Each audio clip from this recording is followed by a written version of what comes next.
Welcome back, Rankers. I just wanted to follow up again on last week. We had a lot of comments about the AdWords campaigns.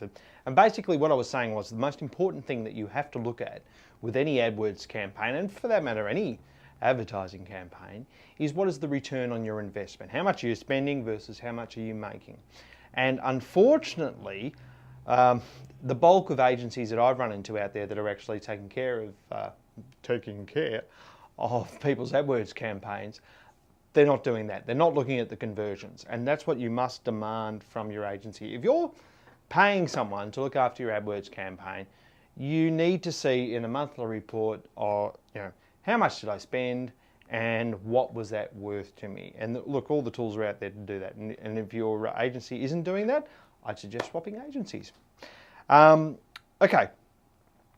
Another thing that I've run into in recent times is, and once again, it's another trap for young players, but it's this method of getting a website cheaply. But what is the total cost of ownership? The one that comes to mind recently is that there are a number of web development companies out there that are actually renting you a website, and you don't actually know it if you don't read the fine print. And why that's really important, because at the time it might seem cheap, you only have to pay a monthly fee or whatever. But if you, at any point you want to move your website, you can't do it. You don't own it. You don't own the content.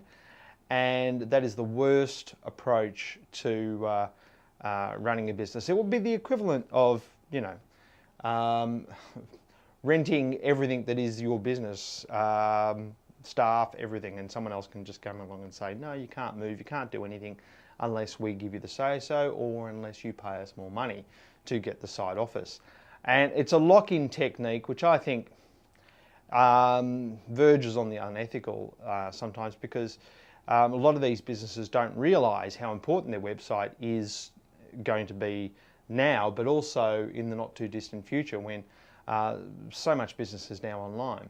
And if you don't own that, or at least don't have the ability to pick that up and take it somewhere else, then you're going to get yourself into trouble. So if you are out there choosing a web developer, make sure that you get a web developer that is going to let you actually own your site. If you have to spend a bit more, then spend a bit more. It's worth it.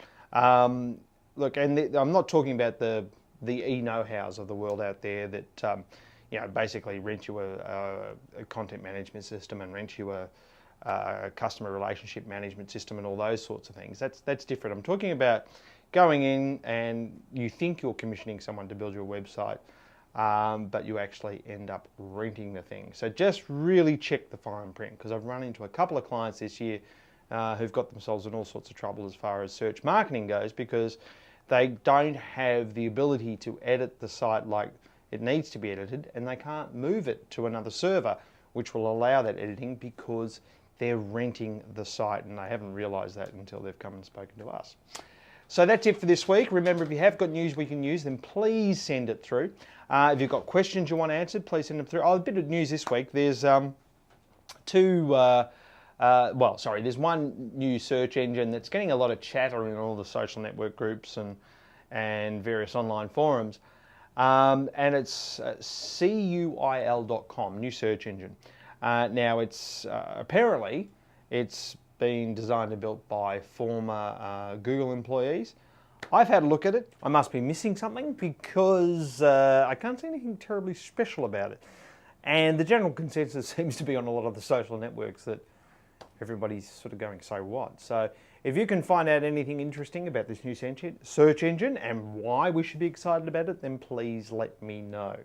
That is Jim at stuartmedia.biz, and thanks very much for watching, and we'll see you next week. Thanks.